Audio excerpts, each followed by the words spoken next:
초록은 물러서지 않고 단풍은 아직 여물지 않은 찰나.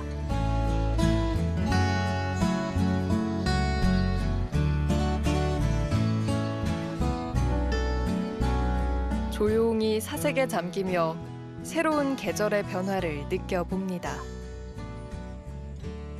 늦여름의 생동감과 다가오는 가을의 기대감이 미묘하게 어우러지는 계절.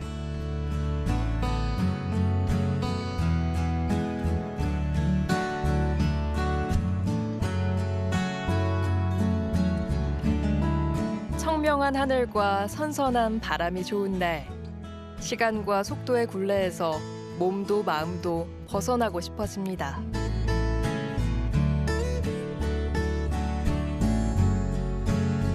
걷는 길마다 삶이 보이고 아름다운 자연과 여유로움이 넘치는 도시. 경상북도 상주에서 느릿한 삶의 쉼표를 찍어봅니다.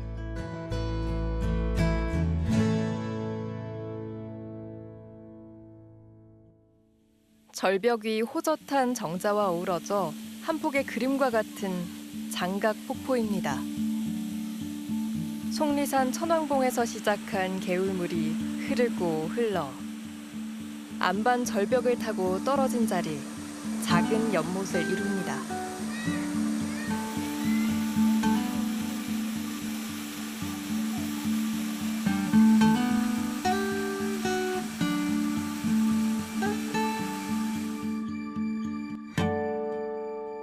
장각폭포 인근에는 수령 200년이 넘는 노송들이 모여 있는데요. 상오리 솔밭, 솔밭공원으로 불리다가 언젠가부터는 맹문동 솔숲이라 불리고 있습니다. 소나무숲 아래 빛나는 보랏빛 빛깔. 맹문동의 아름다움이 모든 이름들을 제쳐버렸기 때문입니다. 소나무 군락지가 참 좋다. 아, 밑에 이렇게 맹문동까지 있으니까 훨씬 더 운치가 있고 정말 좋네. 여름 가고 가을이 올 때 꽃대를 올리고 보랏빛 꽃을 피우는 맹문동이 군락을 이룰 때면 운치 있는 가을 향기를 풍깁니다.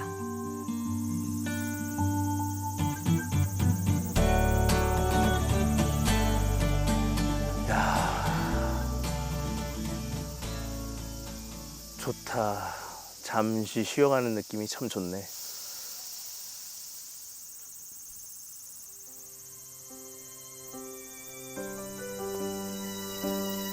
조롱조롱 매달린 맹문동 꽃봉오리는 화가의 상상력을 자극하곤 합니다. 점으로 자연을 감상하며 사색한 감정을 선과 색으로 표현하는 한수희 화가.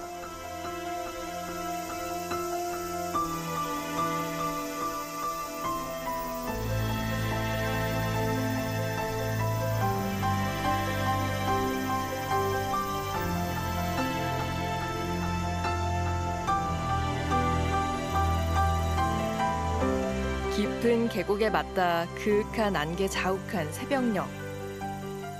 더욱 아련하고 몽롱해진다는 솔숲에서 보랏빛 융단을 펼쳐놓은 듯 맹문동 꽃이 활짝 피어 절정에 이른다는 그 화려한 순간을 상상해 봅니다.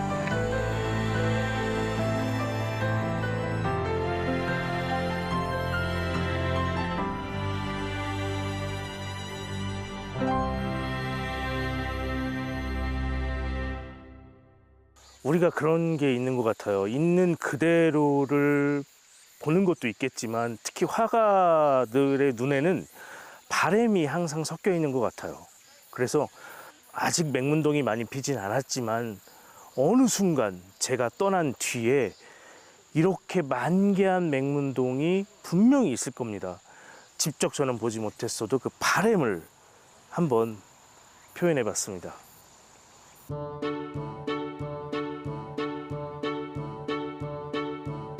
낙동강 1300리 넘는 물길 여러 곳 중 둘째라면 서운타는 명승지 중의 명승지. 경천대 가는 길목 황토길이 재밌습니다. 오, 이 숲속에서 오는 솔바람이 한번 건강해지는 것 같고 이 또 지압을 통해서 몸이 건강해지는 느낌이 드네.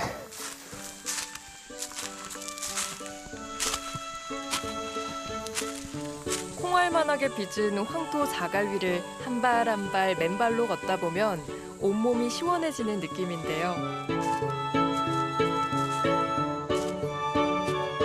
울창한 숲과 구불구불 정겨운 돌담길 따라 걷다 보면 자그마한 정자가 강을 내려다보고 있습니다. 때는 조선 후기 병자호란 볼모로 청나라에 끌려간 소현세자. 훗날의 효종을 보필했던 인물 우담 채득기 선생이 지은 무우정입니다. 춤을 추며 비를 기원한다는 뜻의 무우는 논어 선진편에서 따온 경구인데요. 세속의 명리를 벗어던지고 산천을 벗삼아 담담하게 살아가겠다는 선생의 소망이 담겨 있습니다. 이야, 오, 경치가 한눈에 보이니까 참 좋네. 야, 경천대 풍경이 이런 느낌이구나. 아, 야, 낙동강을 이렇게 감싸고 있는 느낌이 정말 좋네. 무우정 옆 작은 바위 언덕 경천대에 올라서면 곡식의 풍성함이 느껴지는 너른 들판 그리고 굽이쳐 흐르는 낙동강이 펼쳐집니다. 강폭을 가득 채우고 넘실대는 낙동강. 과거에는 물구비마다 은빛 모래사장이 반짝거렸을 이곳. 일상의 평화로움을 마음에 담아봅니다. 경천대 혹은 자천대라는 말이 하늘이 스스로 이곳을 만들었다라는 말은 이곳에 와보니까 그 말의 의미가 확 공감이 됩니다. 흘러가는 낙동강의 저 물의 모습이 천천히 정말 유유자적 흐르고 있는데 또 놀라운 것은 저 강물 속에 또 구름이 들어있어요. 저 구름도 아주 천천히 흐르는 모습이 이곳 상주의 느낌이 정말 이렇구나라는 생각이 듭니다.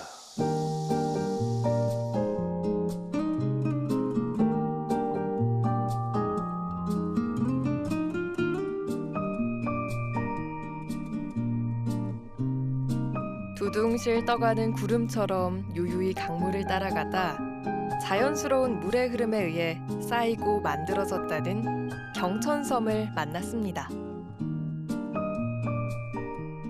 제가 지금 경천섬 다리를 건너고 있는데 섬 안으로 들어가는 느낌은 좀 더 색다르네요. 이 자전거를 한번 타고 제가 경천섬 곳곳을 한번 조망을 해야겠습니다. 아, 설렌다. 두 개의 인도교가 연결되어 강 위에 떠 있는 섬 경천섬은 6만 평이 넘는 넓이를 자랑하는데요. 자전거 타기 좋은 산책로와 초록 잔디가 펼쳐져 있는 멋들어진 시민공원입니다.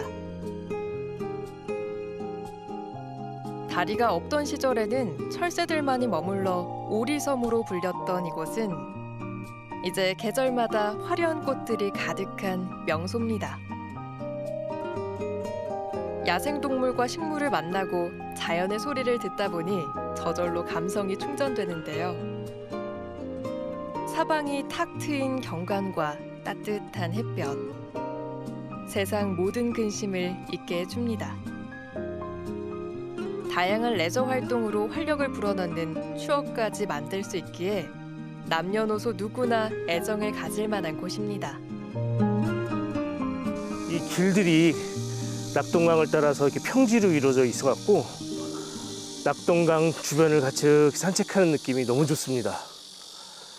와, 특히 지금 이제 좀 있으면 가을이야 할 것 같은 이 뭉게구름이 흘러가는 하늘의 색이 이제 너무 아주 색감이 좋은데요.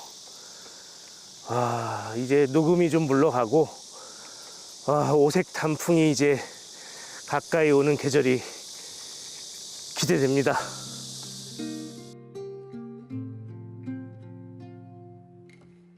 산책로 따라 활짝 핀 코스모스와 메밀꽃이 장관을 이룬다는 경천섬의 가을은 또 얼마나 예쁠까요?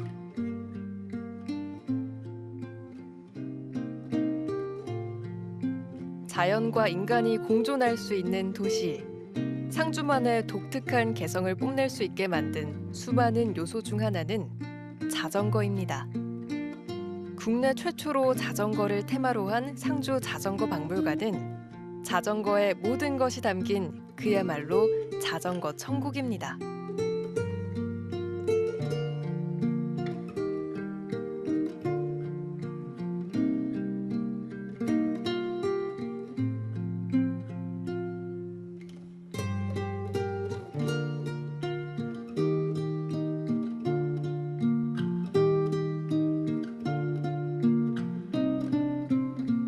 나무로 만들어진 과거의 자전거부터 세련된 현대의 모습까지 다양한 형태의 자전거가 전시되어 있고 자전거의 역사를 한눈에 볼 수 있는 이곳은 자전거 애호가라면 한 번쯤 들르지 않은 사람이 없다는 유명한 곳인데요.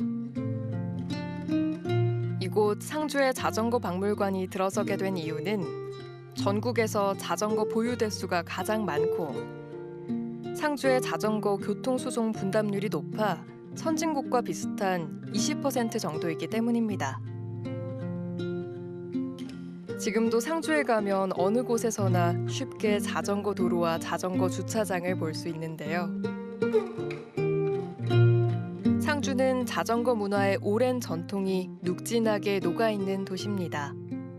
1910년경 자전거가 보급되고 1925년 상주역 광장에서는 전국 팔도 자전거 대회가 열리기도 했는데요.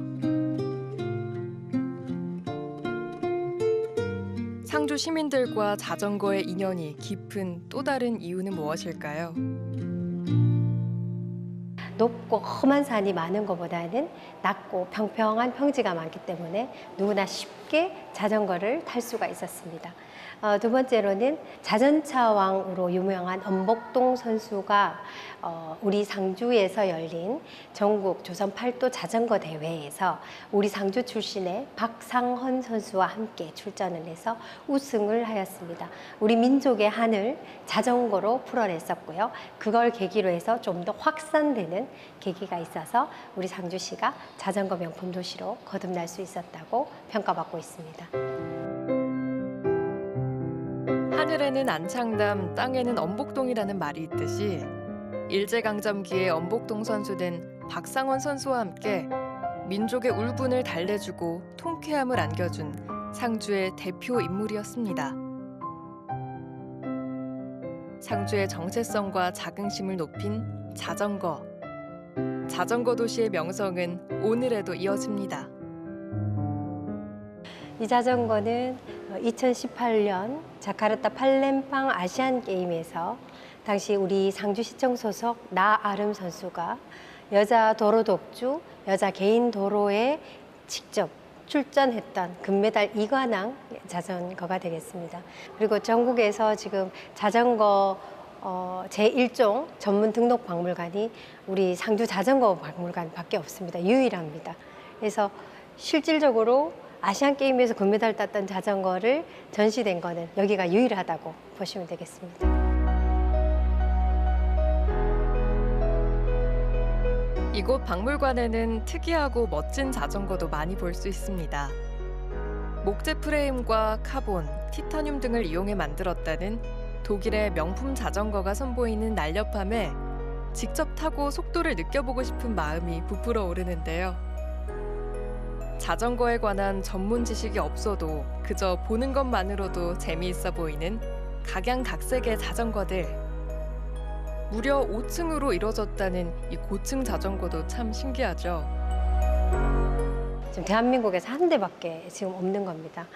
이 자전거는 1970년대에 당시 20대였던 그 청년 세 분이 그 외국 잡지를 보면서 고층 자전거에 대한 아이디어를 얻어서 기획되었다고 전해지는데요.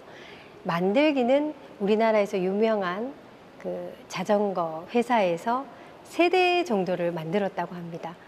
그런데 지금 2대는 소재가 불분명하고요.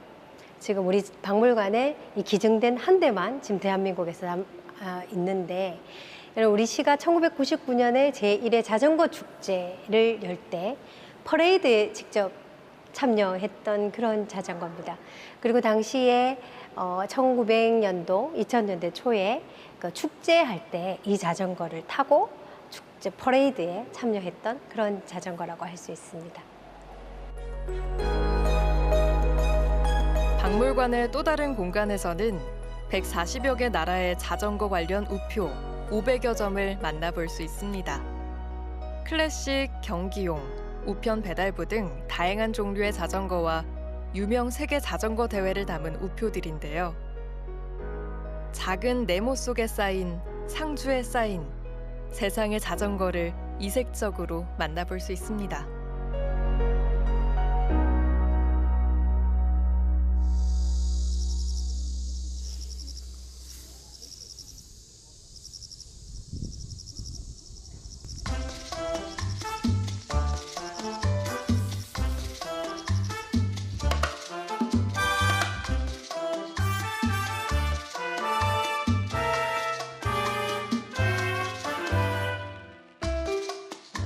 남북으로 흐르는 병성천 덕분에 기름진 농경지가 형성된 상주시 청리면.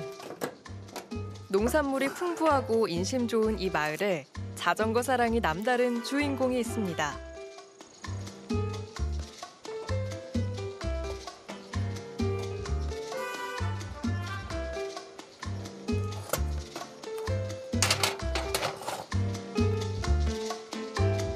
집안 곳곳 비어있는 틈새 없이 빽빽하게 세워져 있는 자전거들.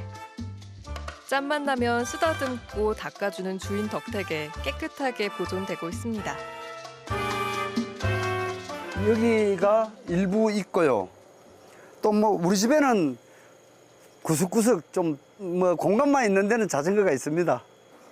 이거는 삼천리에서 옛날에 만든 자전거 중에서 가장 이제 짐을 많이 실을 수 있도록 큰 자전거를 만든 겁니다.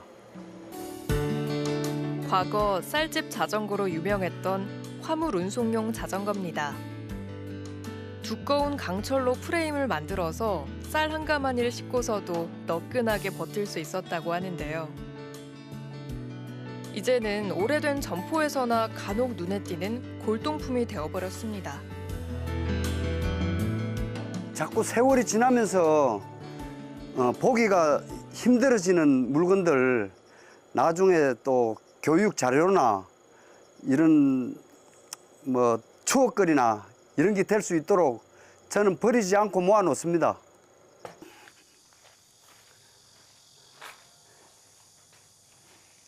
이 자전거를 어릴 때 누나 교회에 교통수단으로 내가 태워드렸던 자전거입니다. 이게 제작은 63년도 그 당시에 제작이 되었는데요. 내가 그 당시에 한 10살 정도 됐습니다. 누나 이렇게 참 교회 시간이 늦어서 태워다 드리다가 보니까 아주 힘차게 막 밟고 가는데 갑자기 앞에 도랑이 있으니까 그냥 막 누나하고 둘이 그 도랑에 처박히고 자전거는 두 동각이 딱 났어요. 그래가 누나는 이 앞부분만 이렇게 땅에서 몰고 가고 나는 뒷부분만 들고 집에 와가지고 아버지한테 얼마나 또 꾸지람을 많이 들었는지 참 지금 생각하면 큰 추억거리입니다. 용돈을 받을 수 있었기에 주말이면 누나의 운전사가 되는 일이 신났습니다. 등하교 시간이면 학교 주변 도로는 물론 시내 주요 도로에 자전거가 꽉 메어진 진풍경을 매일매일 볼 수 있었는데요. 길에서 만난 친구들과 서로 자전거 타기 기술을 뽐내던 지난 날. 떠오르는 소소한 추억들. 조용히 꺼내보는 사진첩 속 옛 기억 마냥 오래된 자전거를 모으는 일이 새록새록하다는 이장님. 그런 성격 탓일까요? 자전거 말고도 진한 사연이 담긴 세월 속 물건이 이장님 댁에는 수두룩합니다. 마치 구제시장에 온 것처럼 희귀한 전자제품들도 가득한데요. 보물창고 같은 이곳에 꼭 보여주고 싶은 자전거가 있답니다. 이 자전거 한번 보십시오. 정말 세발 자전거 중에서 우리나라 완전 초창기 겁니다. 우리들 인생에서 가장 처음 만난 자전거는 아마 이 세발 자전거였을 텐데요. 그때 그 시절 세발 자전거는 타고 싶다고 탈 수 있는 물건이 아닌 귀하고 귀한 몸이었다고 합니다. 옛날 생각나지요.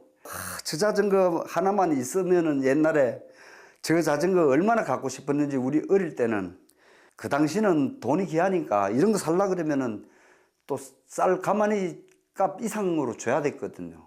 그러니까 나무로 뚝딱 끓여서 참 자전거 대용으로 이렇게 만들어 가지고 끌고 다니고 그런 기억도 납니다.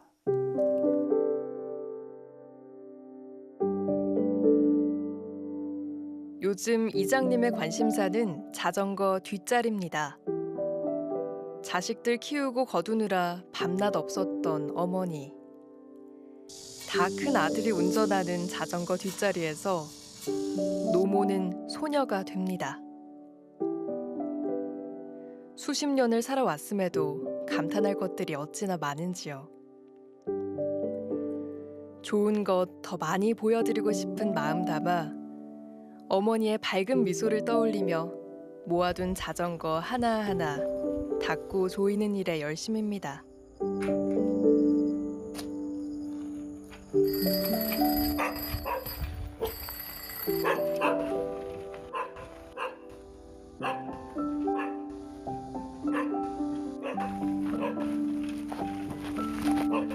이장님의 얼굴이 환하게 바뀌는 것을 보니 자전거 수리가 생각보다 잘 됐나 봅니다.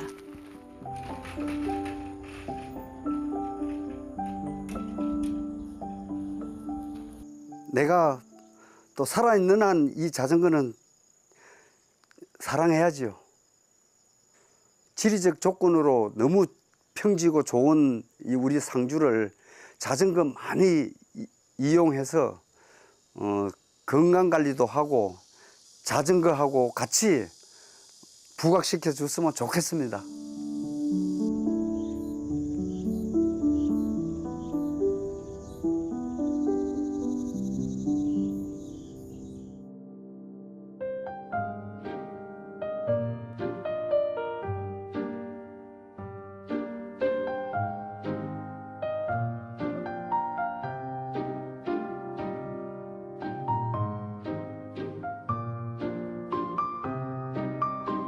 부드러운 햇살 속에 전통과 자연의 아름다움을 동시에 경험할 수 있는 곳. 사라졌던 낙동강 옛 나루, 회상 나루터가 객주, 주막촌으로 새롭게 단장했습니다. 드라마 촬영지로도 유명한 이곳의 객주촌은 한옥의 정취를 고스란히 느낄 수 있는데요.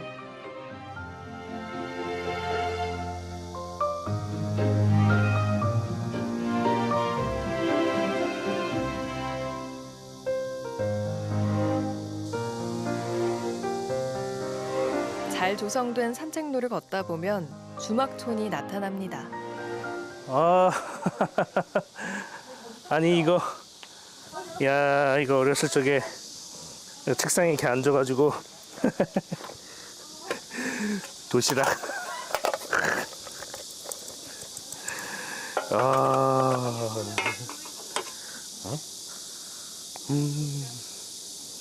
야 진짜 어렸을 적에 정말 추억의 도시락이네. 야.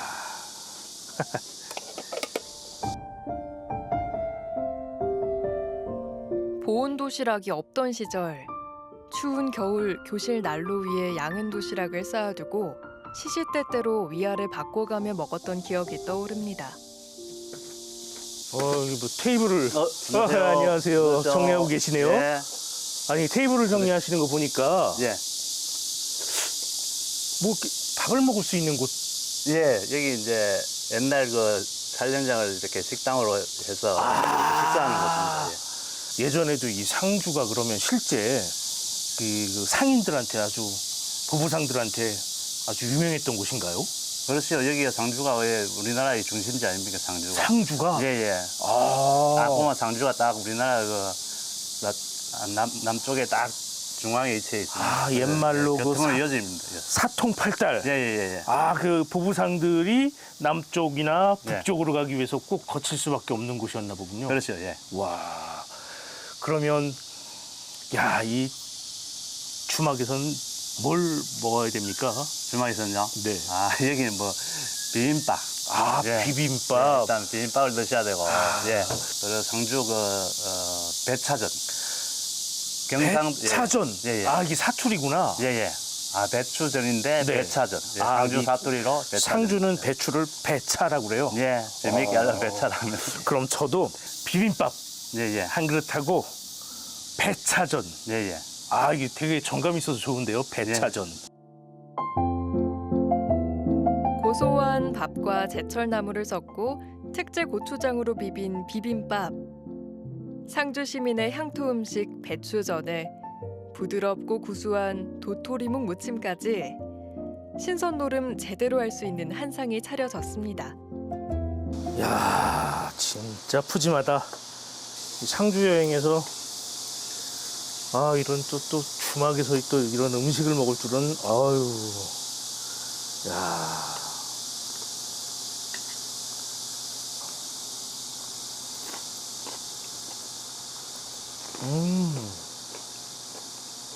여기 주모 음식 솜씨가 일품이네, 일품. 와. 비빔밥도 한번 쓱쓱 비벼서 먹어봅시다.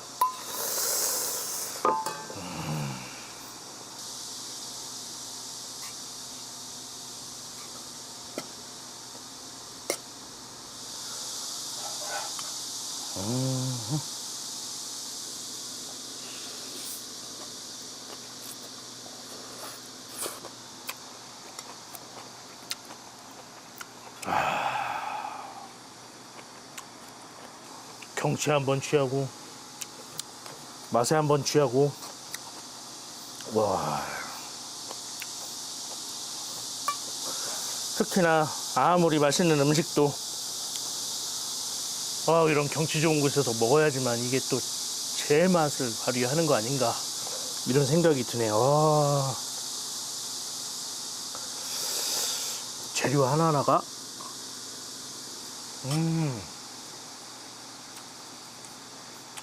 하나도 이렇게 허트러짐 없이 이렇게 조화롭게 입안에서 쫙 하면 이런 맛이 일품인데.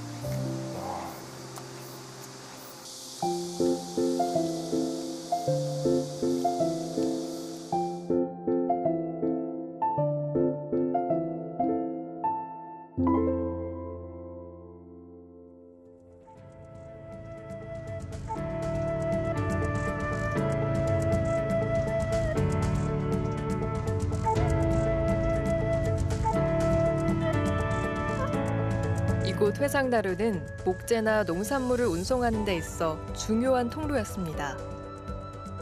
경천대 주변에는 물고기도 많아 고깃배들이 수시로 드나들었고 상주장이나 사벌장이 서는 날에는 장꾼들로 붐볐는데요. 과거의 회상나루터 모습을 상상하며 여유로운 백기를 화폭에 담아봅니다.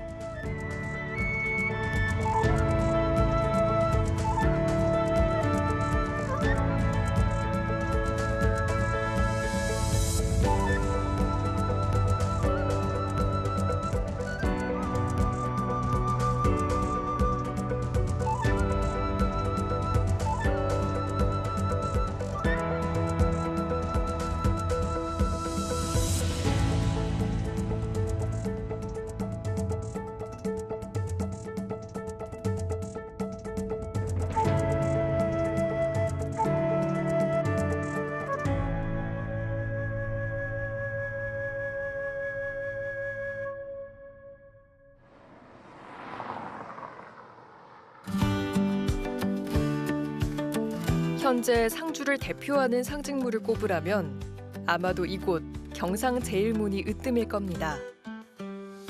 경상도의 경상은 경주와 상주의 앞글자를 딴 호칭으로 옛날 조선시대의 상주는 영남지방 최고의 중심지였는데요. 옛 상주읍성의 모습을 재현한 경상제일문은 전국에서 가장 크고 웅장한 상징문으로 다른 지역의 상징문과는 다르게 도로를 건널 수 있는 육교 역할을 합니다.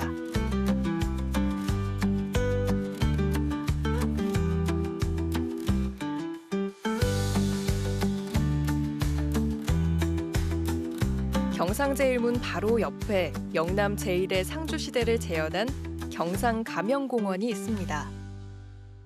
경상가명은 조선시대 때 경상도를 다스리던 지방관청입니다. 현재 도청과 같은 역할을 했죠. 원래는 왕산 역사공원 안에 자리하고 있었습니다마는 한 200년 정도 있다가 대구로 감령을 옮기게 됐습니다. 그 이후에 상주에서 이 도지사가 부임을 해와서 업무를 받던 그런 중심적인 역할을 한 도시다라는 차원에서 복원을 하게 되었습니다. 고려 말 외구 침입에 대비해 축조된 상주읍성은 조선 초기 경상가명이 들어서면서 단순한 군사적 요충지 역할뿐만이 아니라 관찰사가 머물며 정치, 군사, 행정의 중심도시 기능을 수행한 곳이었습니다. 그러나 1910년 일제 읍성 회철령에 따라 1912년에 강제 철거되면서 문헌 속에만 존재하게 됐는데요. 경상도의 중심이었던 상주시를 알리고자 복원한 경상가명은 오늘날 상주시의 역사와 문화, 그리고 전통을 체험할 수 있는 문화 공간이 되었습니다. 태평루는 출입문으로 사용하던 문루입니다. 팔짝 지붕이 상당히 멋진 건물인데요. 일제가 신장로를 내면서 원래 없애버리려고 했던 것을 상주 시민들이 십시일반으로 돈을 조금씩 모아서 이 태평루와 당시 객사로 사용되고 있었던 상상관을 일제로부터 사들이게 됩니다.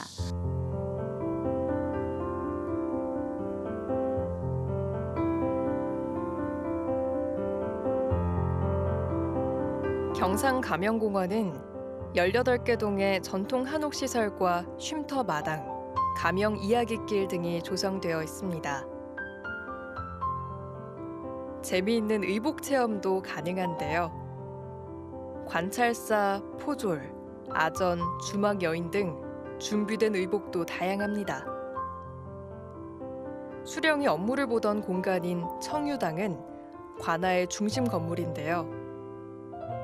수령의 생활 공간인 내야 동쪽에 있어 동헌이라고도 부릅니다.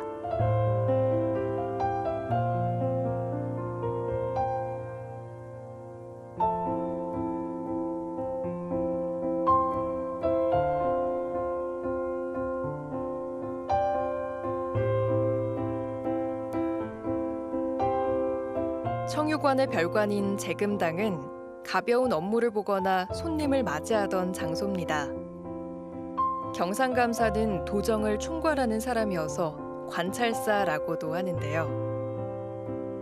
임기가 보통 2년인 관찰사가 재임 기간 동안 관할 내 각 고을 백성들의 모습을 둘러보는 경상감사 도임술력 행차를 한지 공예로도 만나볼 수 있습니다.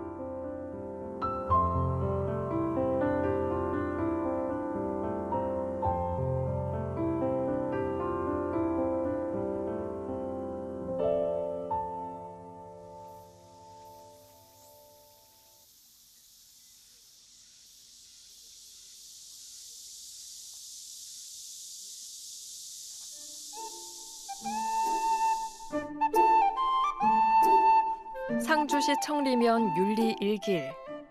끝없이 넓은 들판이 보이는 야트막한 언덕 기슭에 조선시대 최초의 사설 의료기관 조내원이 있습니다.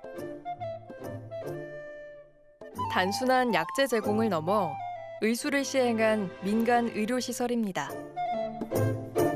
이곳은 조내원이라고 하는데요.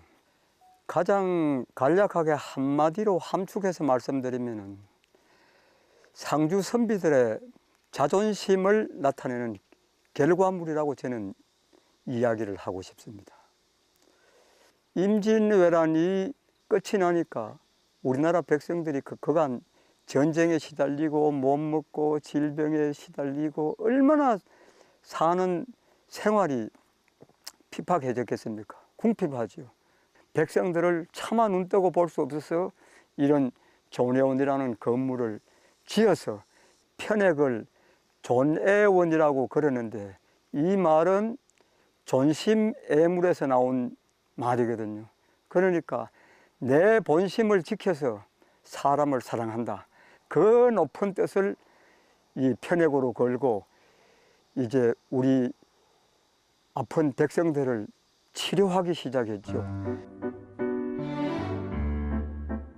임진왜란 이후 백성들의 삶은 처참했습니다. 전통사회 질서는 무너지고 황폐해진 농토와 경제적인 어려움에 극심한 가난과 질병이 더해져 서민들의 삶은 더욱 힘들어졌습니다.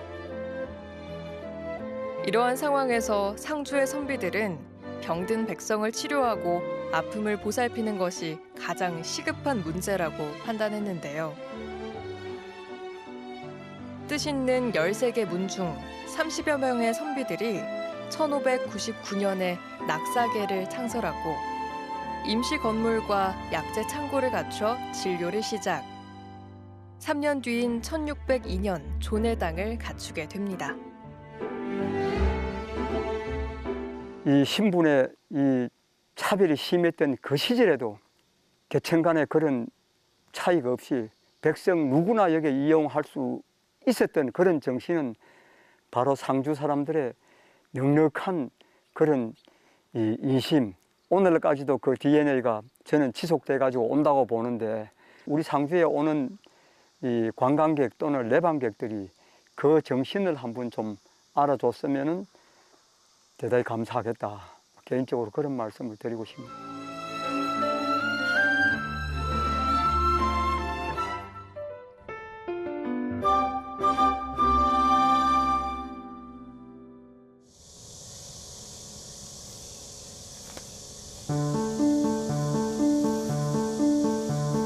옛 고령 가야국의 도읍지로서 찬란한 농경 문화를 꽃피운 이곳.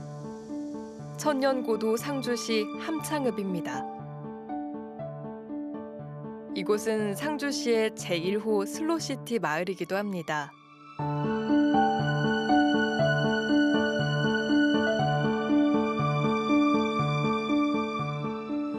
시트러스 에이드랑 딸기 라떼 그리고 그린티도 아이스로 드릴까요?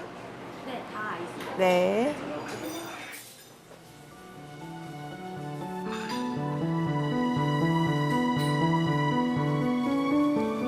평생 할 수 있는 일은 요리였습니다.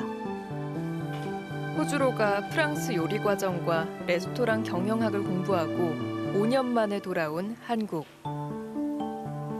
요식업 프랜차이즈 회사와 식품 유통회사 등에 취업해 식당을 열고 상품 기획자로도 일했지만 곧 한계를 느꼈습니다. 꿈을 이루고 풍요로운 문화생활도 즐길 수 있을 거란 생각에 선택한 서울 생활이었지만 팍팍하고 고단한 도시 생활에 지쳐 고향으로 돌아왔습니다. 그냥 돌아온 것은 아닙니다. 고향을 더 이상 무료한 곳으로 두지 않겠다는 포부를 가지고 왔습니다. 이곳을 꾸미는 데만 꼬박 1년 6개월이 걸렸는데요.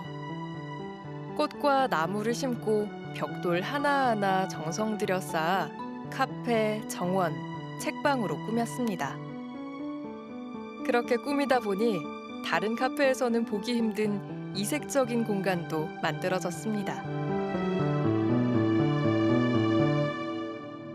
여기는 시멘트 공장이었어요.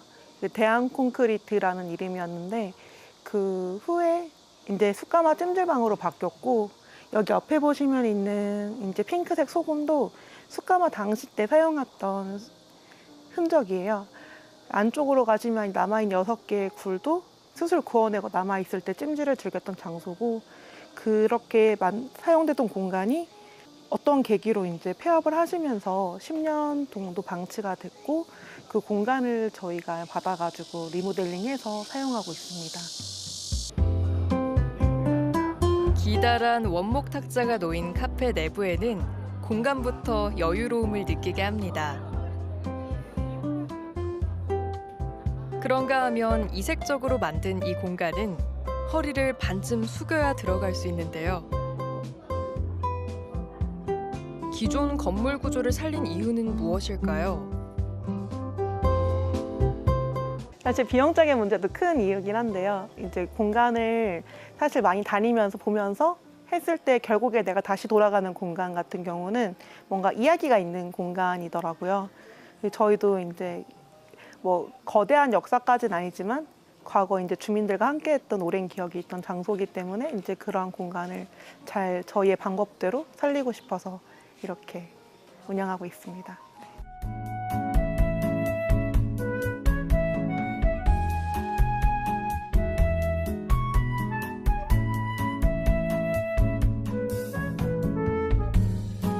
이곳은 차도 마시고 다양한 예술 문화 활동도 할 수 있는 복합 문화 공간입니다.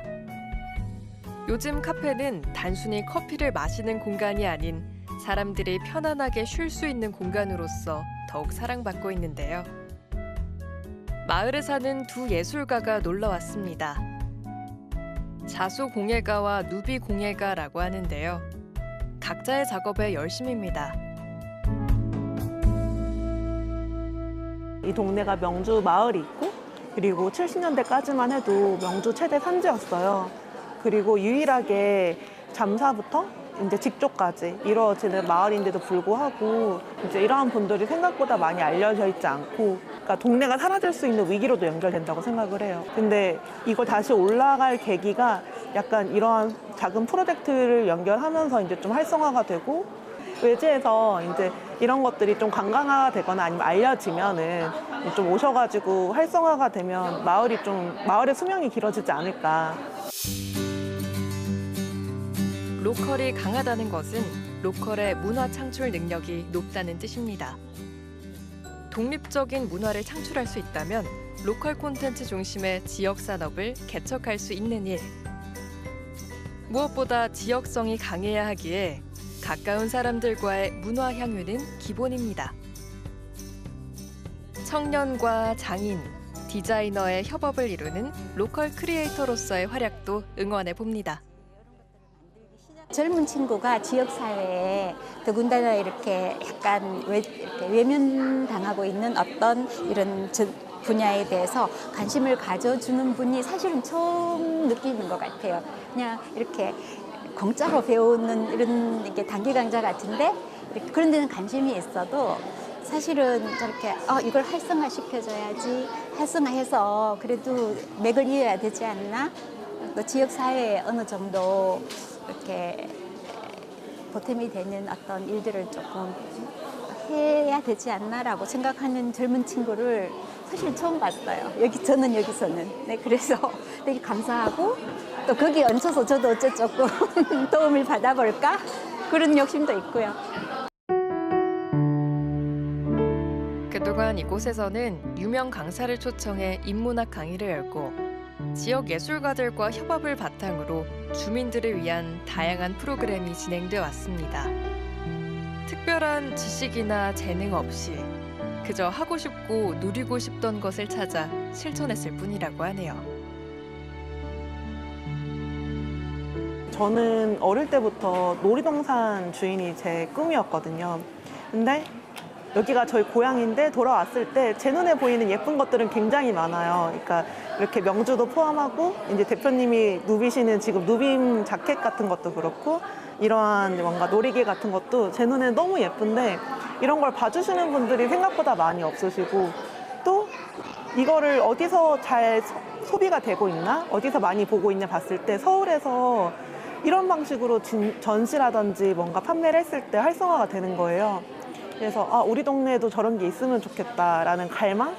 개인적인 갈망이 좀 많이 큰 것 같아요. 그런 게. 앞으로는 농촌 탈출을 꿈꾸는 청년들이 사라졌으면 좋겠습니다. 스스로 살아가는 곳을 선택하고 환경을 자신의 색깔에 맞추어 바꾸고 다듬어가는 것이 진정한 로컬이기에 청년들이 자신의 일자리를 만들고 삶의 터전을 꾸려나갈 수 있는 의지와 환경이 만들어지고 이어지도록 모두에게 행복을 주는 공간을 꿈꿉니다.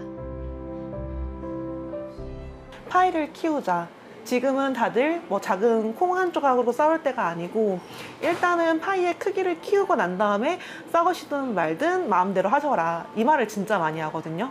정말 이게 동감이 되는 게 지금 저희가 지역에서 가진 게 별로 없어요. 그리고 이거는 저도 가진 게 없다는 뜻으로 마찬가지거든요.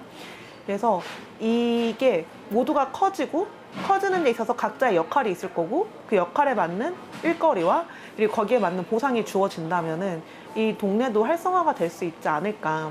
또 활성화가 되면은 좋은 게 저는 카페를 하잖아요. 모두가 활성화가 되면 커피 한 잔쯤은 사지 않으실까 하는 작은 흑심으로 이제 열심히 살아가고 있습니다.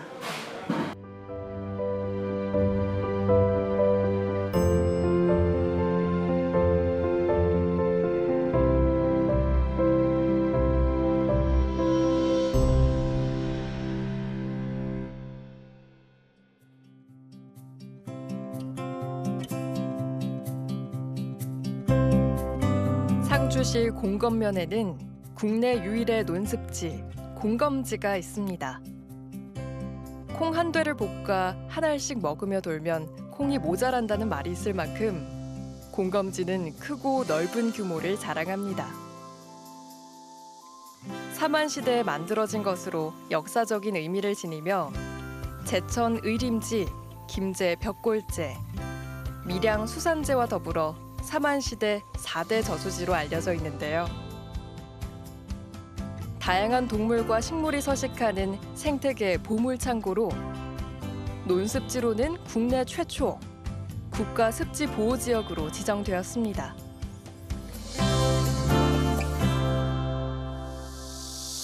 사만시대 4대 습지로 알려져서 그런가 그래도 규모가 좀 크다.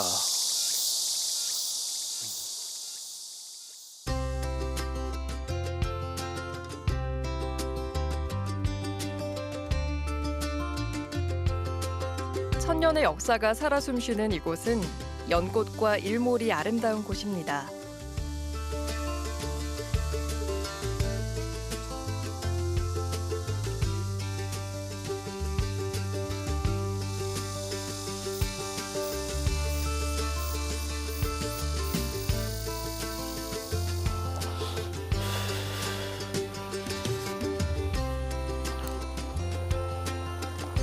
아침에 피고 저녁에 지는 연꽃이기에 붉게 물든 저녁 노을을 보기 위해서 연꽃 구경은 포기해야겠네요.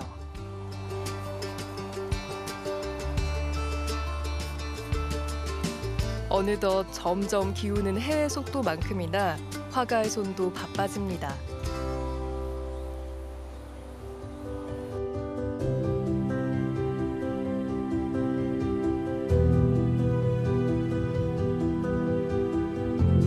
아늑한 평야에 하늘은 붉게 물들 준비를 하고 있습니다.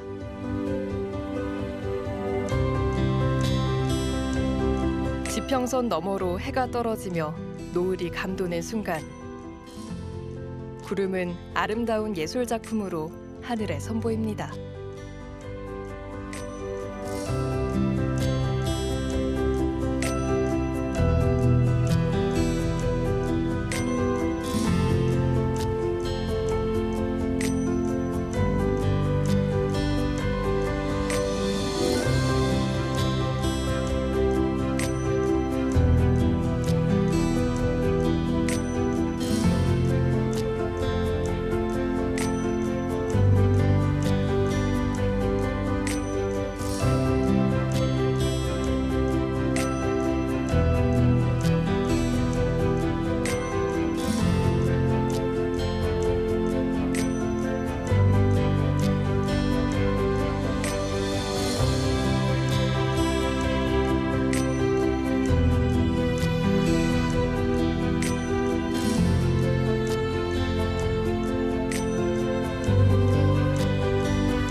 오늘 해가 지는 것처럼 하루가 가고 한 달이 가고 1년이 가도 천천히 걸어보면서 아름다움을 충분히 느낄 수 있는 한 해가 됐으면 좋겠습니다.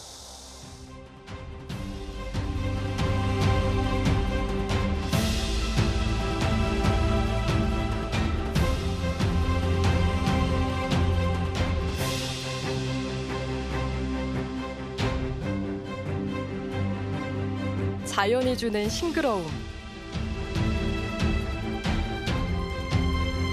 숨은 역사를 발견하는 재미,